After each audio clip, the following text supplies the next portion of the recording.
Olá pessoal, tudo bem com vocês? Sejam bem-vindos à nossa segunda aula de ciências sobre a luz e os objetos. E aí, preparados? Então vamos começar.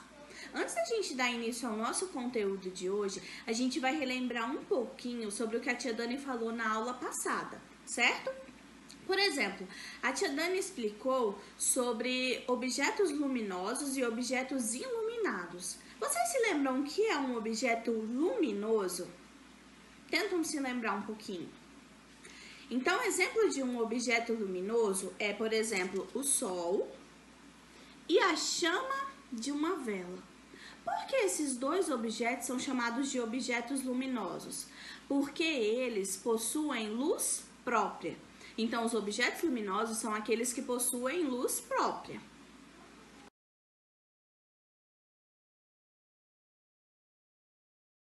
Bom, mas então se os objetos luminosos são aqueles que possuem luz própria, o que vem a ser os objetos iluminados?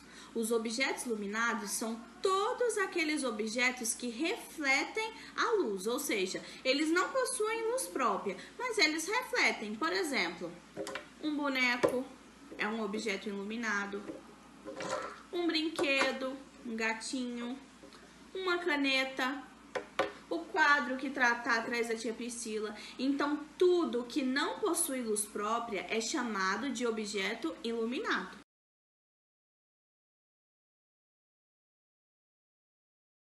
Então, a tia Dani explicou também sobre as diferenças entre as fontes de luz natural e artificial. Então, um exemplo de fonte de luz natural também é o Sol. Outro exemplo de fonte de luz natural são as estrelas. Então, elas são produzidas por uma fonte natural. No entanto, uma fonte de luz artificial pode ser uma lâmpada acesa ou até mesmo voltar com a nossa velinha. Por que nós chamamos de fonte de luz artificial? Porque elas foram produzidas por meio artificial e não derivadas da natureza, certinho?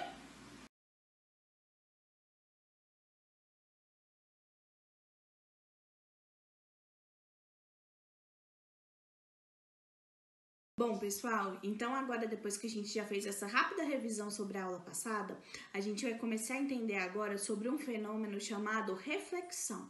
O que é a reflexão? Bom, quando os raios luminosos eles batem em determinado tipo de objeto, eles podem refletir. Mas que tipo de objeto é esse? Quando os raios luminosos eles batem em um objeto de superfície plana e eles conseguem ser totalmente refletidos de volta, esse fenômeno é chamado de reflexão. Um exemplo de reflexão, por exemplo, é a reflexão do espelho. Para que vocês entendam um pouquinho melhor sobre esse assunto, vocês vão dar uma pausa no vídeo, vão procurar um espelho mais perto que tiver aí pertinho de vocês, vão se posicionar à frente do espelho e vão olhar diretamente para ele. Aquela imagem que vai estar refletida no espelho, aquele fenômeno é chamado de reflexão. Então é bem simples, não é verdade? Então vamos lá, vou esperar, tá bom?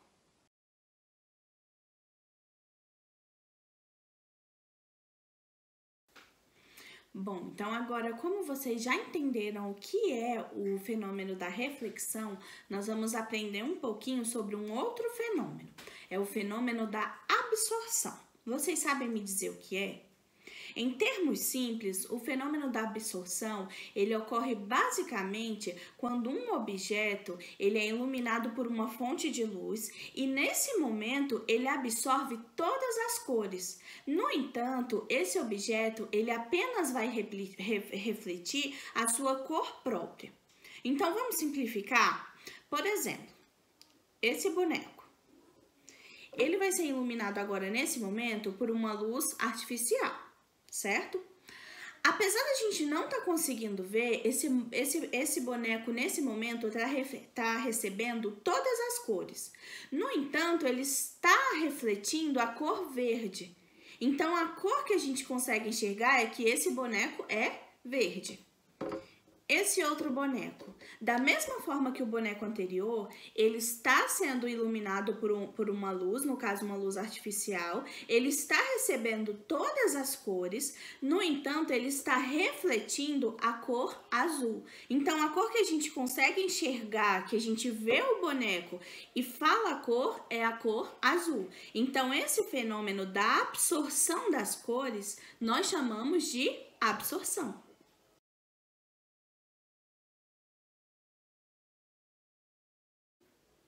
Então, vocês perceberam, pessoal, como pode ser divertido estudar a luz e os seus fenômenos sobre os objetos? Mas agora a gente vai estudar um pouquinho sobre algumas pessoas que não têm essa oportunidade. São as pessoas chamadas deficientes visuais. Essas pessoas, elas não conseguem perceber a presença da luz nos objetos. Bom, então essas pessoas chamadas deficientes visuais, para conseguirem perceber o mundo à sua volta, elas utilizam outros sentidos, como por exemplo a audição e o tato. Muitas tecnologias elas já foram desenvolvidas para ajudar essas pessoas que não conseguem enxergar. Por exemplo, hoje existe audiolivros, existe também impressoras 3D. No entanto, algo muito utilizado pelas pessoas pelos deficientes visuais é a linguagem em braille. Vocês já ouviram falar da linguagem em braille? Essa linguagem ela foi desenvolvida para ajudar essas pessoas a terem a possibilidade de ler. Vamos ver agora um videozinho bem rapidinho sobre como surgiu essa linguagem e quem foi o inventor dela, tá bom? Oi, eu sou a Fafá e sobre uma pessoa incrível eu vou contar.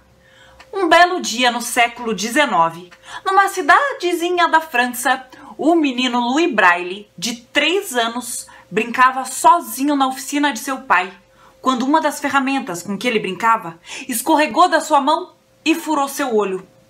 E daí machucou. E o machucado piorou e piorou, e em poucos dias ele ficou cego. Naquela época, as crianças cegas tinham poucas opções. Não podiam ler e por isso a maioria nem ia para a escola. Mas os pais de Louis eram muito legais e ensinaram o filho a fazer muitas coisas para que ele pudesse ter um bom futuro. O pai de Louis fez uma bengala para ele poder andar com mais liberdade, identificando os objetos pela frente. Quando Louis cresceu, seus pais deixaram que ele fosse sozinho à cidade. No começo ele se perdia, mas logo aprendeu a identificar onde ele estava pelo tato, audição e olfato. Por exemplo, ele sabia quando passava pela padaria, pelo calor do forno e o cheiro dos pães. Um professor concordou em receber Louis em sala de aula. Ele aprendeu a fazer contas de cabeça, mas ler era impossível. Então, ele foi matriculado num instituto para cegos, que tinha um sistema com as letras em relevo para que os cegos pudessem ler. Mas era muito fácil de confundir algumas letras, como o O com o Q e o C, o B com o R. Ler desse jeito podia ser muito confuso e tomava muito tempo. Então, ele teve uma ideia. Criou um método de pontos em relevo para simbolizar as letras do alfabeto.